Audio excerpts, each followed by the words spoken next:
કુકમાં 3 રસ્તા શેખપીર દરગાહની પાછળના ભાગેથી માદક પદાર્થ ગાંજા સાથે એક આરોપીને પકડી પાડતી એસઓજી પશ્ચિમ કચ્છ ભુજ પોલીસ મહાનિરીક્ષક શ્રી સરહદી રેન્જ ભુજના શ્રી ચિરાગ કોરડિયા સાહેબ તથા શ્રી વિકાસ સુંડા સાહેબ, પોલીસ અધિક્ષક શ્રી પશ્ચિમ કચ્છ ભુજનાઓએ પશ્ચિમ કચ્છ જિલ્લામાં નાર્કોટિક્સની ગેરકાયદેસર પ્રવૃત્તિ સાથે સંકળાયેલ ઇસમો વિરુદ્ધ કડક કાયદાકીય કાર્યવાહી કરવા સૂચના આપેલ હોય, જે અન્વયે એસઓજી સ્ટાફના અધિકારી કર્મચારીઓ પ્રયત્નશીલ હતા. જે અન્વયે તારીખ 16/6/2026ના રોજ એસઓજી સ્ટાફના અધિકારીઓ તથા કર્મચારીઓ ભુજ તાલુકા વિસ્તારમાં પેટ્રોલિંગમાં હતા. તે દરમિયાન એએસઆઈ નરેન્દ્રસિંહ ઝાલા તથા police head constable Raghuvirsinh Jadeja નાઓને સંયુક્ત રીતે મળેલ ખાનગી રાહે સચોટ બાતમી હકીકત અન્વયે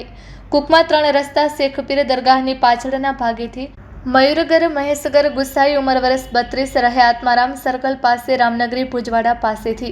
માદક પદાર્થ ગાંજો જેનું વજન 602 ગ્રામ કિંમત ₹30,000 સોના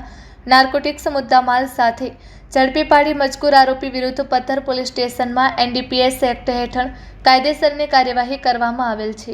કબજે કરેલ મુદ્દામાલ માદક પદાર્થ ગાંજો 602 ગ્રામ કિંમત ₹30,100